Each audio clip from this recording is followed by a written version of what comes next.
My name is Kalashree Vyas, and I am a grade 10 student at Etobicoke School of the Arts.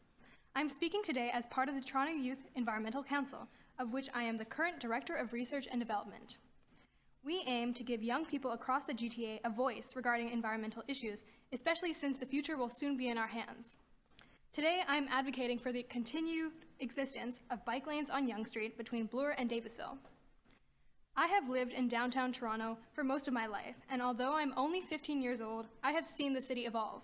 But no matter how many high-rise buildings go up, our carbon emissions won't seem to come down. My family does not own a car, and so I get to most places by walking or public transit. I enjoy riding my bike, but I am not allowed to bike downtown on my own because it's not safe. It's quite unfortunate that a method of transportation that should be thought of as accessible, especially for young people, is still so far from accessible.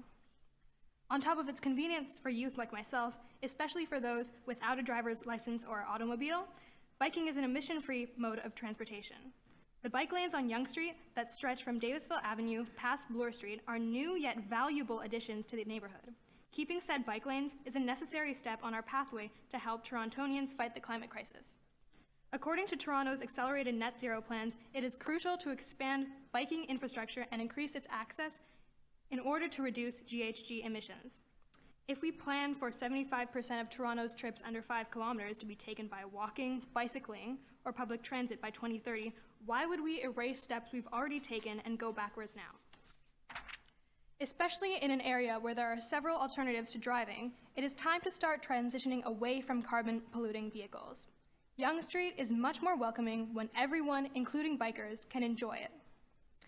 My classmate Rachel, who lives in the area, spoke to me about how beneficial the bike lanes in Midtown Toronto are.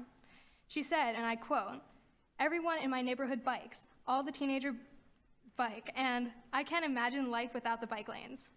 Rachel spoke of how she used to bike before these bike lanes were introduced, but would often almost get run over because drivers who were unfamiliar with the area did not expect there to be so many bikers on the road.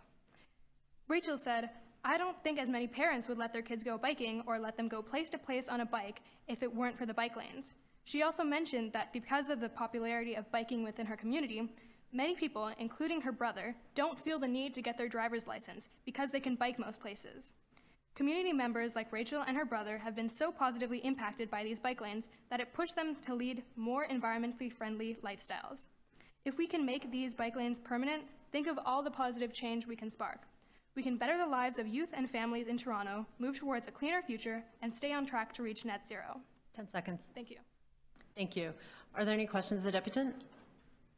Okay, thank you for coming in.